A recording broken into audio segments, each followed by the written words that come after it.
Tell me your name. Stephen Hawkins. How did we get here, Steve? I got here by first, growing up in a loving household with both of my parents, and having all of my needs met. And I feel like it's important to bring that up because I didn't travel down the road of substance use because of how I grew up. It was an internal problem with myself where I just wasn't really fitting in, didn't really know how to deal with feelings and stuff like that. And I turned to drugs and alcohol, and that consumed my life for over 15 years. And then what kind of got me to the end of the road was, one day I just didn't want to do it anymore. I was going in and out of jail for a little bit, and just woke up and I was just like, I don't want to live like this anymore. But I didn't know what to do. And I reached out to someone and got some help entering treatment. And then while I was in treatment was like my first introduction to actually going to some kind of a support meeting.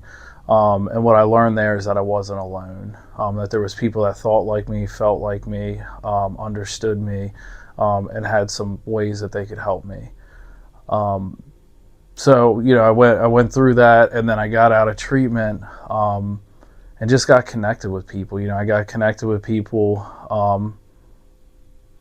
in NA and different stuff like that, and stayed engaged in that process. And I got out, right, and my whole life growing up, I was always in construction, right, like just show up, lace your boots up, go to work.